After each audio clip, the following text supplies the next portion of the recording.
Elway boots and rolls to his right, stops, loads it up, throws down deep in the middle of the field. Rod Smith's got it. Here we go. 30, 20, 15, 10, 5. Rod Smith, Denver, touchdown. Inside the 10, head first. He flies. Yard line. Wanted that first down. And I tell you what, you want to tell me the 37-year-old man that's going to win this game. The Broncos have been in 3 overtime games this year.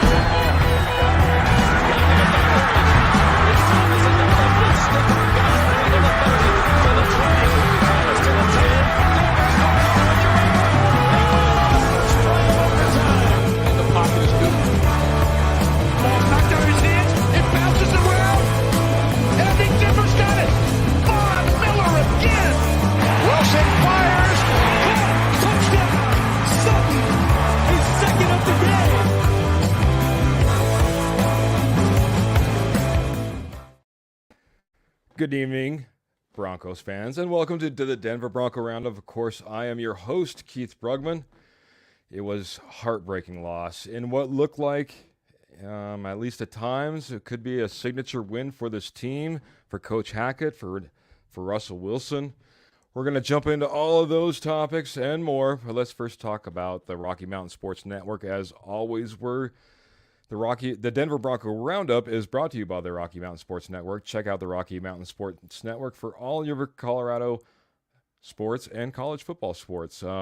Search them out on your favorite social media platform, Facebook, YouTube, Instagram, Twitter, you name it. Check it all out, man. Denver Bronco fans, your co-hosts have now been waiting patiently in the background. We'll get to them now. Coming in from the belly of the beast, we have Albert. Albert, welcome to the show. No audio from Albert right now. Don't know if that's just a... Oh, there it is. Mute. There was a mute button here that I forgot to push. It happens. It happens. It's very good here. I'm back in the Chiefs country again in Kansas City in the hotel from company. And... yeah, it was a rainy day, but very busy, and I really enjoyed it. So very good, man. Well, I appreciate you tuning in with Surrounded by Red, and our lone representative for the Denver Bronco Roundup coming in from Colorado, as I'm based out of Montana, Jody Moncrief. Welcome to the show, sir. Evening, gentlemen. How are you doing? Just loving the snow here. We got dumped on again today, so.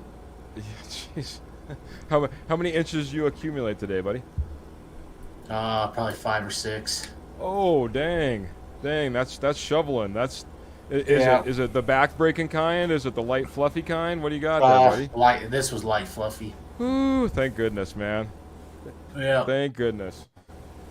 Well, I guess if we're doing weather reports around the United States, we've got rainy in Kansas City. We've got 5 inches of snow in northern Colorado for Jody, and here it is like beautiful blue skies and like 6 degrees. So I think that was my day today. Getting out to a few people. Danny, thank you so much for tuning in. It's been a while since we saw your name out there, so appreciate you. Good evening, fellows, from Danny. So. Facebook user chiming in saying, good evening, fam. Love all y'all. Well, we love you guys. I really appreciate everybody coming in here. Comments, all the love. Geez, seems like we're just getting blown up this evening. Since Jody's laughing, maybe I should make sure that I read all my comments before I just click them on. So this one looks good. Good evening, Keith. It's Kenny. If it comes up, Facebook user. Well, good evening, Kenny. That you could be one of many. I got another one coming in saying, evening, gents. And this gentleman is Adam. So we got lots of people coming in as Facebook users. So thank you, Adam. Thank you, Kenny. Thank you, Danny, just to get us rolling. Geez, gentlemen, lots to get to. Christmas is just around the corner. I was really thinking that we were going to get a little bit of an early Broncos Christmas present. How along those lines? How's Christmas shaping up around your guys' houses? You got your Christmas shopping done? Is it in the bag as I speak, or are you that last minute procrastinator? You're going to be rushing around on on Christmas Eve. Albert might be the Christmas Eve guy. I saw him nodding his head. What do you think, Albert, man? Are you cutting the last minute here? Oh no, we already have done most of the shopping, but with the family, it's always on Christmas Eve. It's always wrapping presents with the family, Wonderful. and into the late hours of the morning of the next day. I certainly remember those. Jody's probably got some of those days in front of him. He has some younger children, and so those late night wrappings sometimes, or assemblies that were always so fun for me, man. How are you doing on your shopping, buddy? We're mostly done. We're ahead of the game this year. There you go, buddy. Well, I'll be honest. I'm probably a little bit behind schedule. It's okay. I got some ideas, and I've got some purchases made, but need to still follow this up, get it all done. And I should. It looks like Michelle Knoppers is the other user. So, hey, be really quite careful, Albert. I don't want you giving away any Christmas gifts or anything like that. We've got to be careful with when we have our significant others chiming in. Adam coming in. I appreciate Adam coming in here. I'm sure he has something to say right now. It's ... But that's okay, Adam. Love to see you here. Appreciate you a ton. Well, like I said, gentlemen, thought we had an early Christmas gift in a Denver Broncos win. It looked like it was certainly plausible, certainly possible. I think the first thing that we need to do is just talk about how this game started, though, because this game did not look like a game where we would be too excited about the overall outcome or have anything good to talk about during the Denver Bronco Roundup show tonight. So, Albert, first thoughts. We come out of the gate, and next thing you know, we're down, 27-0 at one point, if I remember correctly? Man, it was 27-0. It was looking like a rout with about 2:30 and change to go in the final in the half. Our first half was terrible, but you get to it. What was going on, man? I know you could say more of the same, but give me a little bit more than that. I don't know what happened there. Was the defense that bad, or was Mahomes that good? I think it was a combination of both. And Mahomes was pretty much on fire, but our defense, I don't know what happened there. But I think they changed it up, they adjusted, and I think they did a pretty decent job in the second half. Yeah, obviously a pretty good performance all the way around by our defense. It's always tough going up against the Kansas City Chiefs. We always got to keep that in mind. I know that there are division rivals. I know that at one point we were whooping up on them, years in the past, I know that we feel like we should be able to dominate them in 50% of the games that we have with them every year. But they are the Kansas City Chiefs. They are a premier team in this league. Don't want to give them too much credit because this is a Denver Bronco show. But that being said, we got to keep that in mind. Got to keep that in perspective. Jody, what were your thoughts as we came out looking like we were going to just lay an egg? I was on another show kind of commenting, and I said maybe this was a 55-10 loss, and that would be the end of Hackett. Gosh, at the end of with 2:30 and change to go in that first half, I thought I might be right. What did you see, though? The turnovers late were huge. Turned this game around.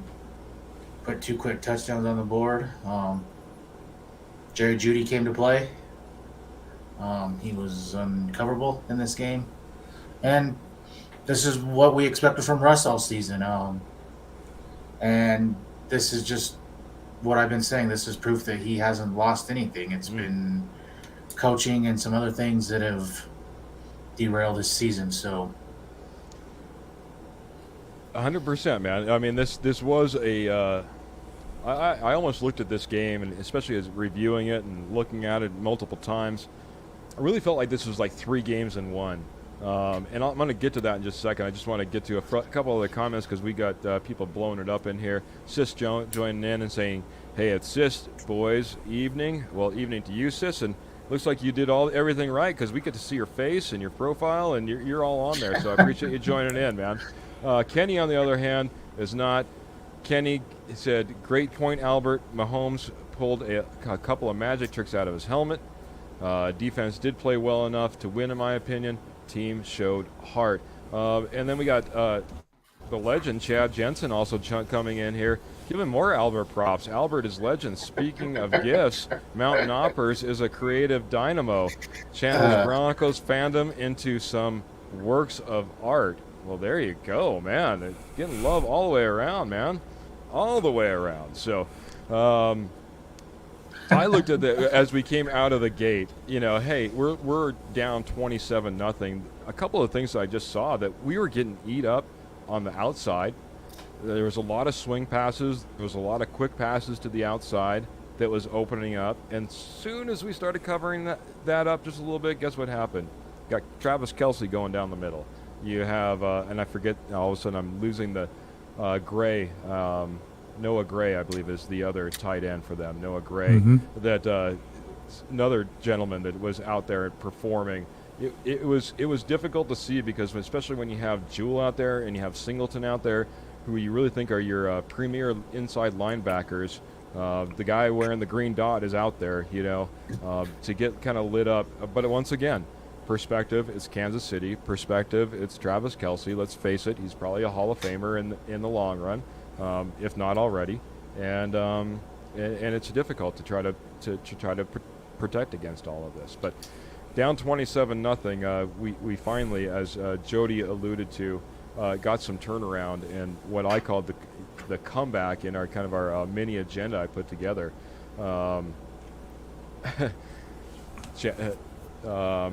Facebook user coming in saying you the bomb, Chad. But lots of love coming in. Like I said, the comeback came around, and it all starts with a turnover. Jody, why don't you just kind of recap that portion as we started that comeback? Heck, it was really about 3 scores right in a row that we had between the end of the first half and into the end of the second. So, Jewell had an awesome interception to start things off, 1 or 2. Broncos went down and scored, and then came back and got another interception from Pat Surtain and scored right there at the end of the half and made it a ball game again.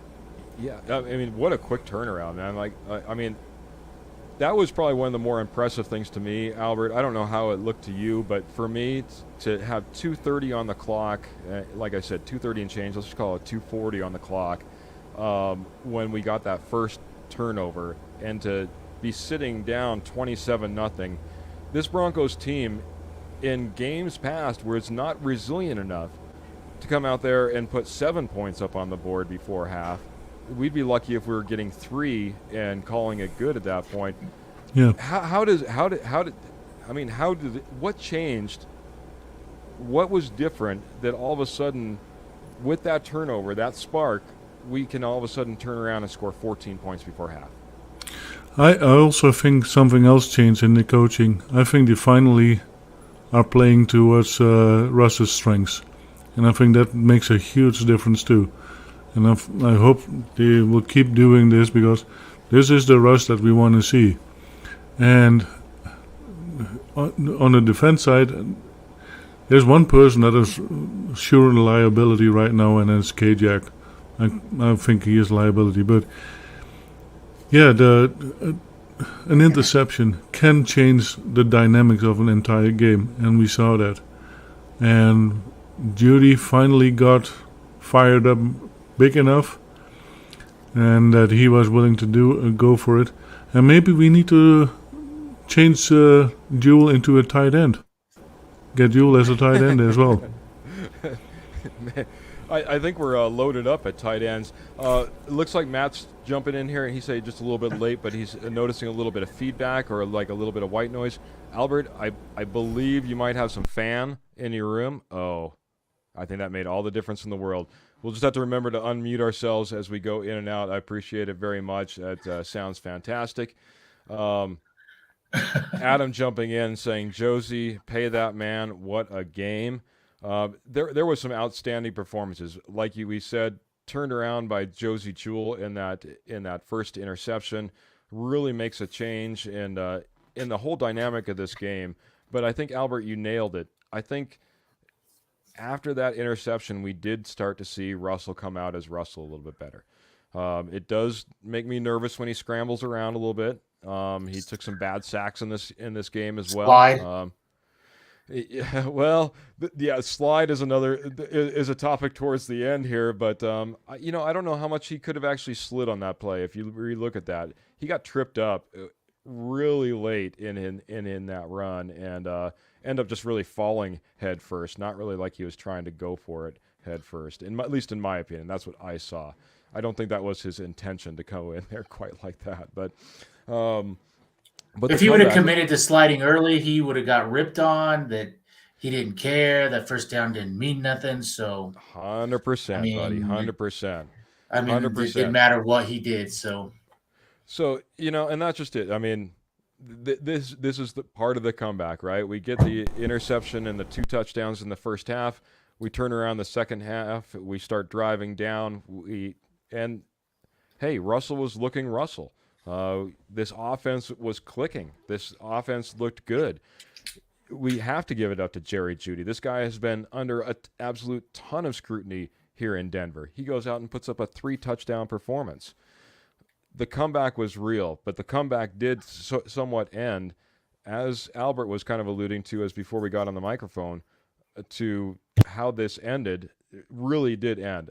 Though Rippon did score that last touchdown, it was the end when Russell went out, and it was big. It was big.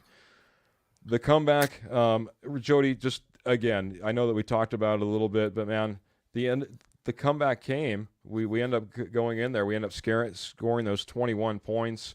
Got that that 28th kind of late, I guess you could say, but all of a sudden we went from a scoring machine to kind of stalling out. What happened? I thought we were turning the page. So everything seemed to be clicking. Everything seemed to be going right.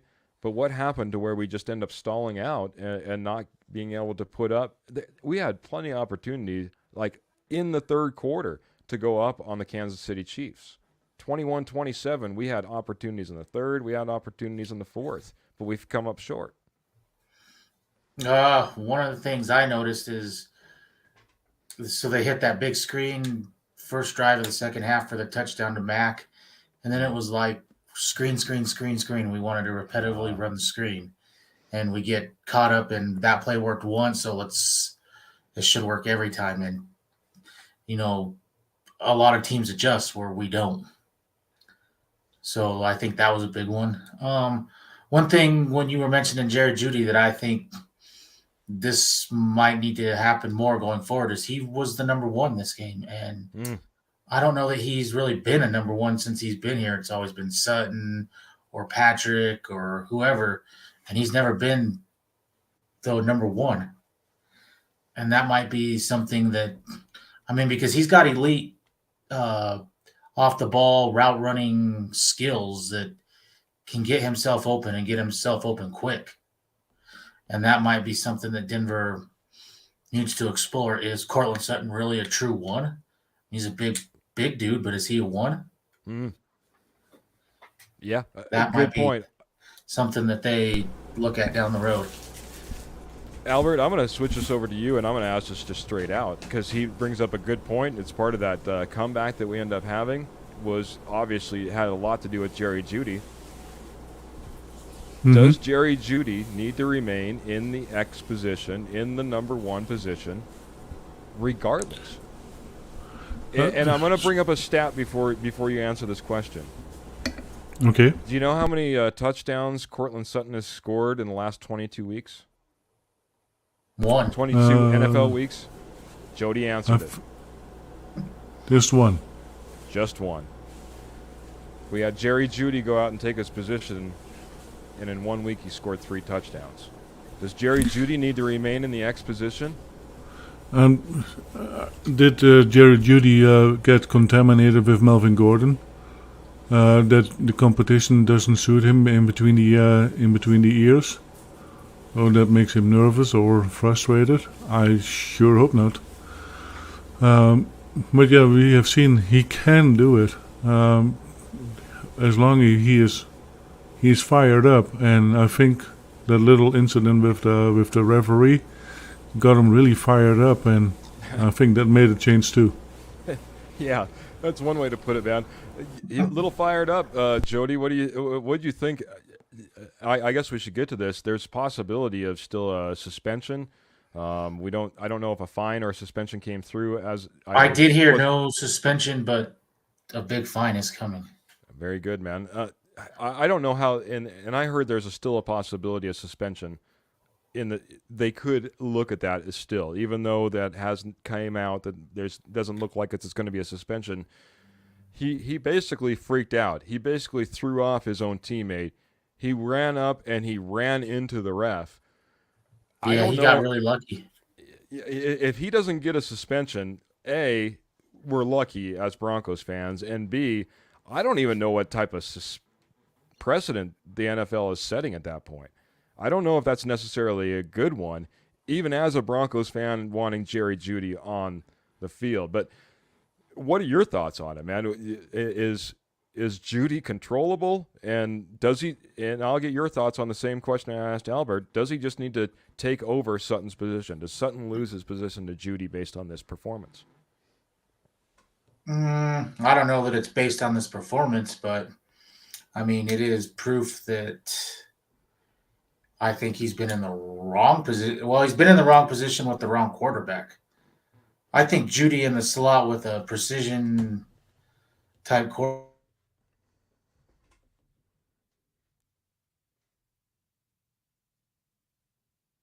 That's where Jeudy can win off the line and get separation and then scramble drill, and he's open. And that's what Russ does best. So, yeah, I think he definitely could be a one in this offense and should be moving forward. I still like Sutton, but they're not really using any of their wide receivers right, in my opinion, for what Russ does. Russ likes to throw deep, and this timing offense that they're trying to run is not what Russ does. He's never been that. And, I mean, you can tell all this was set up for Aaron Rodgers. That's what Aaron Rodgers is a timing quarterback, just some of the routes and different things. And it's not suitable for us. Yeah, I think we saw, like you said, in this game, and I think as Albert said, in this game, a little bit of what Russ does best, and I think he was allowed to do so, and I think he kind of excelled in that way. You know, I remember even in Seattle, he still took that first look, quick slant, first down, get 4 yards, get 7 yards, somewhere in there, take that opportunity. But you're absolutely right. Russ is a lot more known for that rollout, for that possibility to tuck the ball and run upfield, that possibility to throw it deep, to kind of get in a scramble drill if need be with a couple of guys, and them understanding, the receivers, a couple of guys, understanding that flow of what he likes done in those situations. So I thought we saw a lot of that. I thought we were doing quite well with that, especially on our scoring drives, as you said, up until the Marlon Mack screen pass. You said slants. I have yet to see slants ran this year. That was always a big route for us. Throw the slants. We don't run that. Yeah, well, quite honestly, what we saw Cortland Sutton and others start to drop those quick slants as they went across, and I wouldn't have any confidence there either. Albert, what is your thoughts? Did we start to see, Russ kind of be allowed to be Russ, and could we see more of that? Is that what kind of fell off? Are you in agreement with kind of what Jody said? All of a sudden, we kind of went away to a lot of screen passes. What are your thoughts on the end of the comeback and the eventual letdown? Yeah, so I really think that they will start playing more to Russell's strengths. We saw that he had several runs by himself, and yeah, Delcic is a good weapon for him. Mm-hmm. So, and yeah, with Jeudy, I hope they keep doing what they are doing and improving on it, and not like Jody said, keep on coming with the same play because it was successful. Our defenses will pick up on that really quick. And one of the reasons is our O-line needs to be improved dramatically, because some of those sacks there was no fault at Russell. He had no chance. Even if he could take the ball out of his hands and throw to a receiver within a half a second, he was too late. That's fair. He literally was too late. So some of those sacks were not his fault, and pretty much, the O-line was pretty much garbage, and that we scored 27 points with this O-line, that was amazing. Agreed. I think that's a good transition as we kind of wrap up at least parts of this game, I guess you could say. Russell Wilson goes down, guys, and Russell Wilson goes down hard. I was trying to actually rewind some tape and take a look. There was a good 7-8 seconds of him being completely, in my opinion, out before he started to struggle to try to get up by himself, and which everyone's like, no, just stay down, Russ, stay down. You've been out for half the game at this point. Big loss. Obviously, he's in concussion protocol now. Probably really spelled the end of our comeback at that point. Brett Rippon came in. He was like 4 of 8 with 1 touchdown, 1 interception, and really no yards to speak of. But that being said, my question, I'll throw it over to Jody first. Do you sit Russell Wilson versus the Arizona Cardinals, regardless of whether he passes through protocol? And B, do you look at sitting him beyond that? Maybe for the Cardinals, but no, not going forward. I think they want to evaluate $250 million and see if, not so much if he's going to build off of this offense, but I mean, can he still scramble? Can he make plays like he was doing against the Chiefs? And if he can do that, I think that's what they want to see. So, okay. I wouldn't. Okay. But it all depends on how bad he's hurt. I mean, I have not heard anything on that yet. So, I mean, if he really has a bad concussion, what is there to gain from playing? Yeah. Albert, I'll ask the same question to you. By the way, this was also a question asked of Nathaniel Hackett. He gave the prototypical response you'd expect. But, Albert, what's your thoughts? If he passes protocol, do you play him in Arizona? And if he doesn't, or if for some reason you don't play him in Arizona, do you look at sitting him for the rest of the year and protecting your investment? What's your thoughts, Albert? No, if he passes a protocol, I would play him all the games that he can. And that is the only way that he can build chemistry. And the more practice they can have during the real life games, the better it is, the better chemistry. You cannot get the greatest chemistry just during practice. It is when you're under duress. That's where you build up the chemistry and the confidence in the players. Practice is just practice. Yeah, everybody, they will train. You will train with pads on, but it is not as intense as during a game. And it doesn't matter if the game is on. If it is a game that you're no longer running for the playoffs anymore, it doesn't matter. But the other teams are still running for playoffs, and you can make it very hard on them. So build up the chemistry with the quarterback you have. You pay him $250 million, and keep going, because the other players want to earn some money too, and get some prestige. I want one quick answer for you, and then I'm going to take some little FaceTime on this. Is Nathaniel Hackett back next year, Albert? No. Okay. So the reason I asked this is because of the points you guys brought up. A, what are we playing for? We've been eliminated from the playoffs. B, I was told that we need to evaluate a quarterback that we already paid $250 million for. What are you evaluating him for? You're stuck with him for the next 2 years at least anyway. Doesn't matter how much you want to evaluate him. You're stuck. You can evaluate your car in the driveway all you want, but if it's broken down, you got no payment, ain't got no money for new payments on a car. You got that broken down car. And last but not least, how do you evaluate a guy in a system that everyone has said on this podcast that it's a bad system? It's not for Russ. We got as someone else. Let me see if I can pull it up here. The O-line will kill Russ, says Paul Montoya. Victor, it's Garbage. I guess I can't see any of these points being reasons to put Russell out there. Maybe there's a little bit to gain with chemistry, Albert. I'll give you that one. But you're also gaining chemistry in a system that we won't have next year, with receivers that probably won't be on the field. I mean, as of right now, unless Cortland Sutton changes his trend, maybe he's not on the field. Unless things change, Hinton went down with a hamstring, so Hinton's not on the field.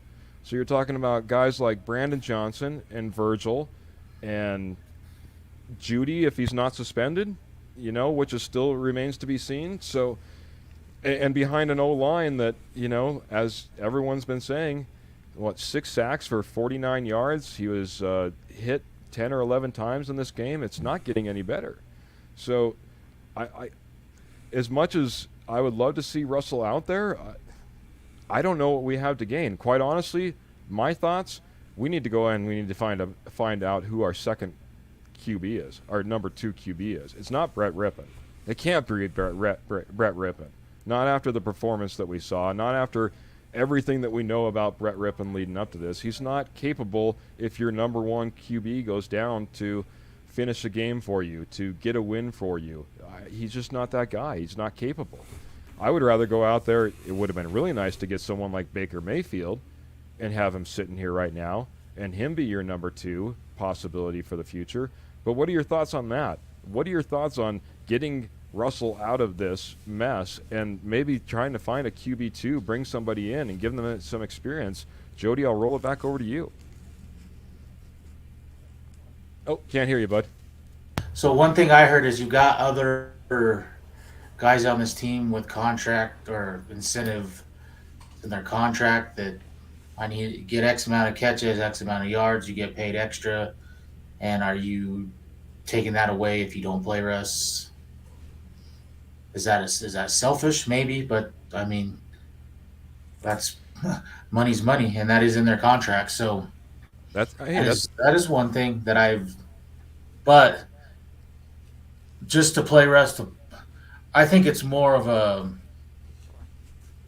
Can he to build off of what he did in that game? We haven't seen anything all year from Russ that makes you want to get really super excited for, and this game did. Can he build off of that and put 2, 3 together? That would be my only thing. And what, other than tearing his knee up, what other injury is gonna, you know what I mean? What's gonna put him out for next year, unless he gets blown up again and now we've got serious concussion problems. I mean, he's never had them his whole career. It was a one-time thing. So it's not like he's had a history of them. So what kind of injuries are there that you're worried about, other than like a Kyler Murray last night? Yeah. Go ahead, Albert. Yeah, and like you said, unless it is an ACL, that can be something like that. That can be a long-term injury. But don't forget, how many games do we still have left? 4? 4 games. 4 games. So after 4 games, they have a break of 4 months. So there's quite a lot of recovery time. So minor injuries, they can recover from quickly. This is still time, because you said we might have a Brandon Johnson and a first next year as our wide receivers. Oh, good. Whatever. But that is what we have right now. And yeah, so, I know, but man, that can't be the solution. I'm sorry, Albert. That's just how I feel. I didn't mean to cut you off, but Go ahead, buddy. But yeah, that is what we have right now, and we don't know what will happen next year. I think they need to invest in the O-line much more than anything else. So if those are the guys we are going to have, Sutton, Judy, those guys, Hinton, if we're keeping with those, then yeah, chemistry is what is needed now, and let them build up experience together. Well, I think this is going to have to be a topic we agree to disagree on. I'm probably right there with Sis. There's nothing to gain playing Russ except for another injury. Hey, we've had shoulders, we've had labrums, we've had concussions, we've had high knees on the airplane. You know, I mean, we've had lots of different things. And like I said, if we're not going to continue on with this head coach, if that's a known entity or quantity within the organization, I don't see the you press to put Russ back out there in a system that we won't run.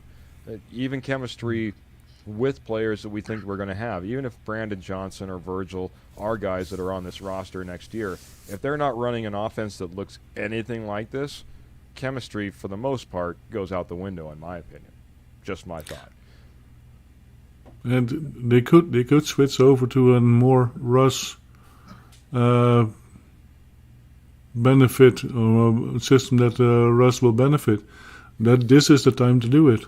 If you want to switch around, this is the time to do it. You have nothing to lose anymore. So I would say, yeah, give Russ the opportunity to play to his strengths and let the team be a cohesion because of that. And this is the time to do it. Well, I'll tell you what, if he does take the field, amen to that. I 100% agree. I want him to run a system that works for him, and I want to get some cohesion. It makes sense. And that kind of brings me to just a couple of questions to wrap up this game, and then we'll get on to the next game. Jody, did this game help Nathaniel Hackett at all? No, I don't think so. Okay. What did you see from Hackett that made you think, oh, he's a keeper? I mean, you've seen Josie Jewell make 2 incredible interceptions, and you've seen Pat Surtain make 1. I mean, those were the game changers. Russ had to start doing what Russ does. I mean, he started running, he started scrambling, he started making deep, kind of those lollipop deep throws that are right in the bucket, and so I don't see anything that Hackett did that you can say. The only thing that I will give Hackett is this team, other than the one little chink in the armor when Mike Purcell blew up, is, I mean, they really have stayed together. I will give them that. I have not seen a complete fall off like I expected, and I will give them credit for that. But other than that, I don't know. I don't. Can you point out one thing, like he made an awesome timeout call, or what was gutsy and made a fake? I mean, I watch games all the time, and I'm thinking, when was the last time we ran a trick play? When was the last time Russ went for a catch, or we had an O-lineman like Detroit did, or run trick plays? When was the last time we did any of that? We don't care. Or a fake punt. Or, any of that. That's fair, man. Albert, your thoughts on if Hackett got any benefit from the performance on Sunday? No, I don't think so. And here's the thing. They celebrated this game like they had won. It was a great game, but you cannot celebrate it as a victory because you lost. You can celebrate because of the performance that was there, but not because you lost. Albert, and I think that is not a good point. Albert, do you believe in moral victories? Yes, I do. Okay. But was this a moral victory? Maybe for the offense, but for the defense, except for the couple interceptions, but yeah, this was the game that he also left with 35 points. So I think there the second half is a moral victory for the offense, absolutely. but that's it. It's the second half. Very good, man. Next question, I'll throw it back over to Jody. Jody, did Russ earn some Denver Bronco fans' respect, and are the Denver Broncos fans now once again ready to ride with Russ? Yeah, yeah, he wants some people over, but there are still the haters out there that say it was one game. Kansas City's D is not great. I mean, they're gonna throw up all the reasons in the world to still bash Russ. Look, he is 200, didn't even throw for 300 yards. I mean, so it is what it is. I mean, they've made their mind up, and whatever. I'm in the camp of Russ has been in the totally wrong offense. And there are plenty of moments you can see where he has not lost it.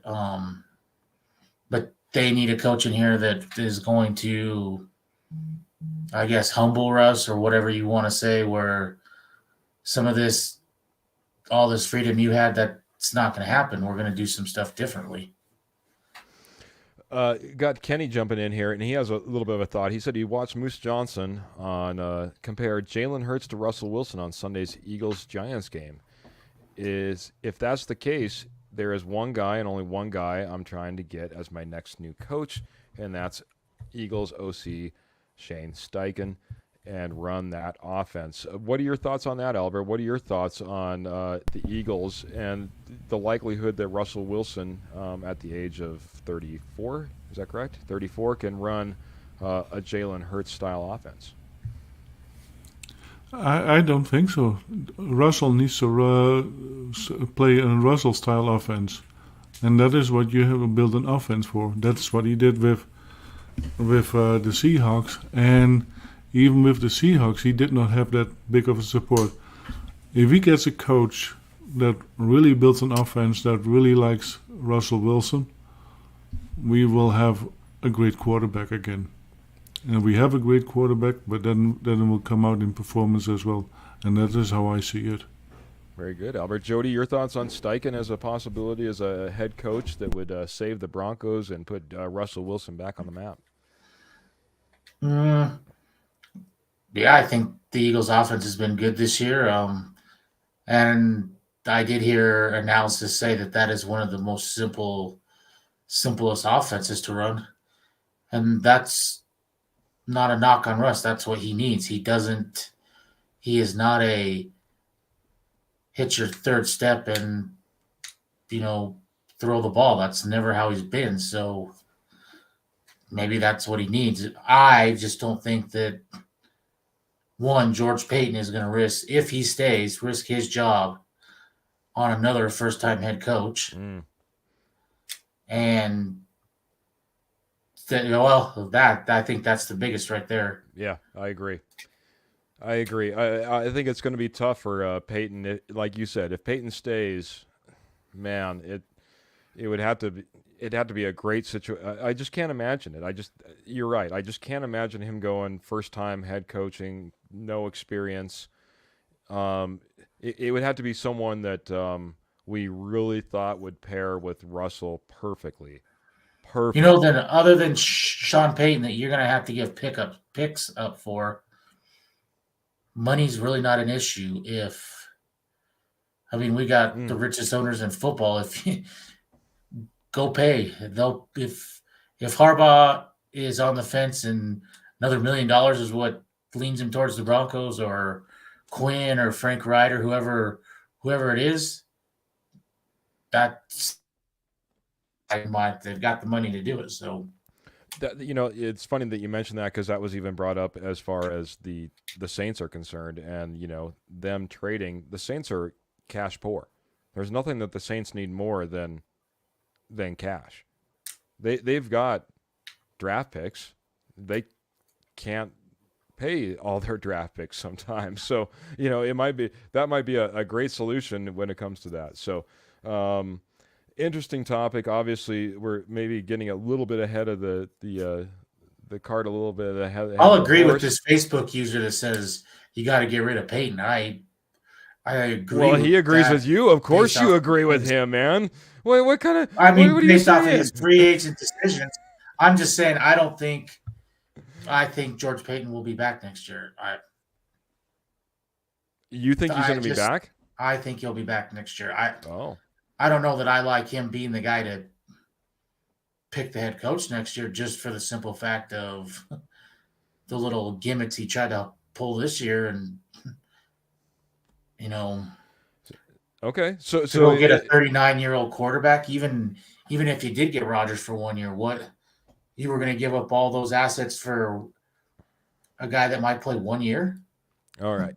I'll let Albert have this topic first, but if you're saying Peyton should come back, but you don't want him to be hiring the head coach. Albert, do you want him signing guys in free agency like Randy Gregory, Tom Compton? Who am I missing there on the offensive line? The other Billy Turner. Billy Turner. Do you want him going out there and signing free agents, since you don't want him out there getting your head coach? First, let him make a good splash on a head coach, and then with the head coach, then go into a debate of where are we going with new purchases on players. Yeah, but I guess what I'm getting at, and I'm getting back to that GM, whether George Payton should stay or not. If we're not going to allow him to pick the next head coach, and he's been under scrutiny as of lately for maybe his recent free agent signings, like Randy Gregory, like Tom Compton, like the same gentleman I'm forgetting his name on again. Billy Turner. Billy Turner. Thank you again. I'll never get to see him on the field. Why should I remember his name?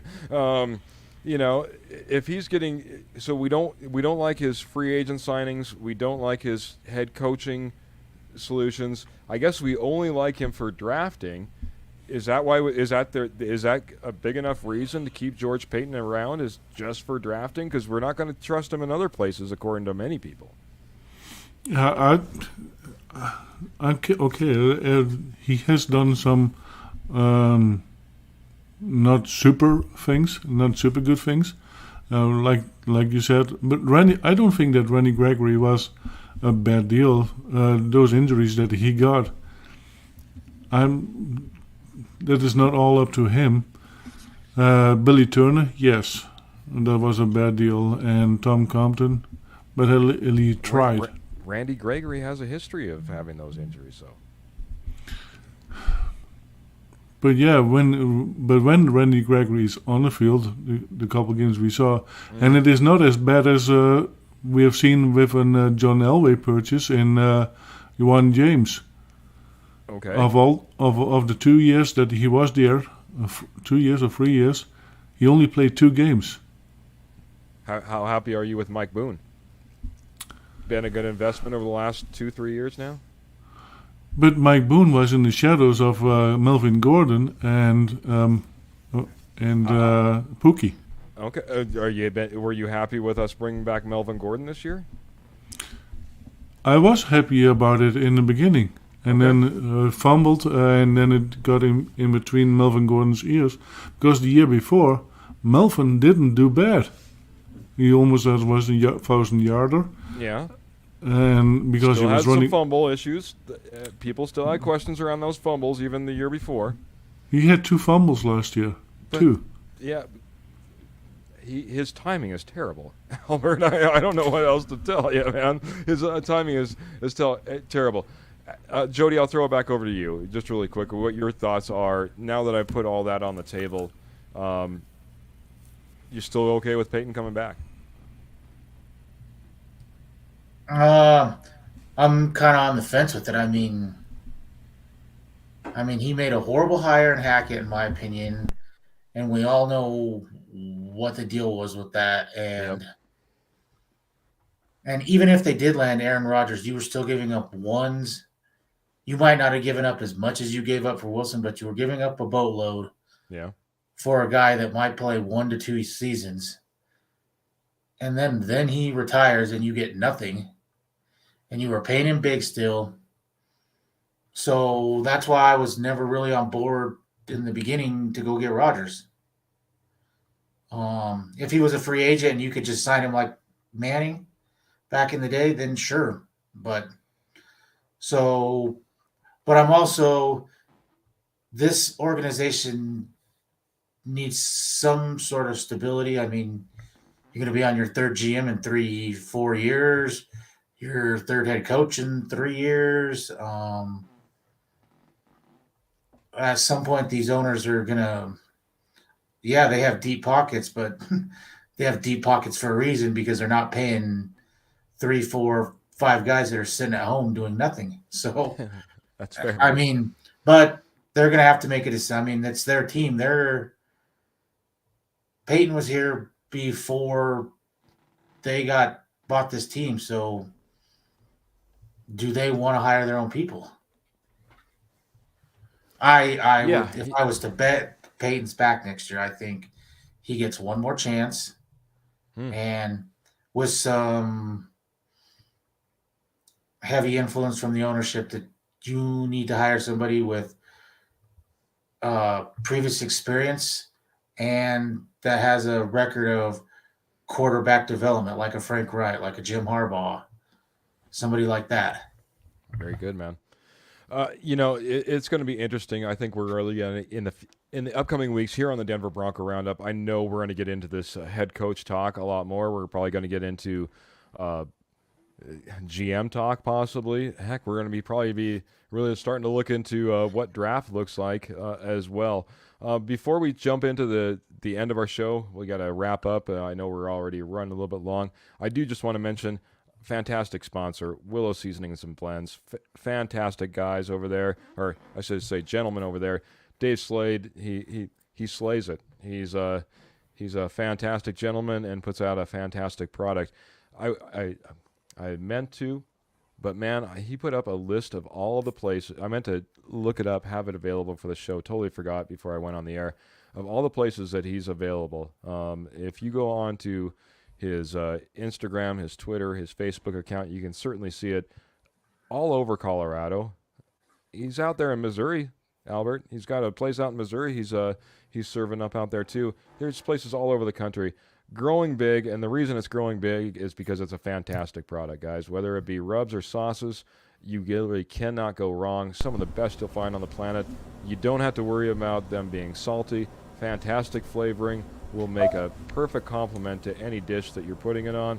Heck, it was just the other day, saw him whipping up a little dish himself. Dave Slade, who I'm speaking of, owner of Willow Seasonings, making some fantastic soup with Willow Seasonings and Blends. I'm telling you, it's endless. By the way, Sweet Thang barbecue sauce just rolled a brand new batch right off of the production line, so I know that's in stock in your store. And believe me, these Willow Seasonings blends and sauces fit perfectly in a stocking for Christmas. So, Albert, it seems like you maybe unmuted. Did you want to chime in on our Willow Seasonings and blends there? Yeah, this is my slogan. You only lose if you run out of the seasonings. There you go, buddy. Get your Willow Seasonings and blends. Don't be a loser. Make sure you always have it on hand. Don't run out. So, gentlemen, again, we talked a ton about, obviously, the game, a little bit about maybe what the future looks like for coaching and GM, but the immediate future is the Arizona Cardinals, a game that we thought was really up until injuries happened. We thought, hey, this was still maybe a statement game for the Arizona Cardinals. They need to get back on track. They need to get right. Unfortunately, getting right for them means without Kyler Murray, as he went out with an ACL injury. Yeah, ACL injury. We look ahead now. We could be without Russell Wilson, possibly. We certainly are without Kyler Murray. What are your thoughts that the Denver Broncos can go in and get a win versus the Arizona Cardinals, a team that also needs to get right and a team that's also struggling and quite honestly has a better record? Jody, what are your thoughts on this game heading in versus the Arizona Cardinals?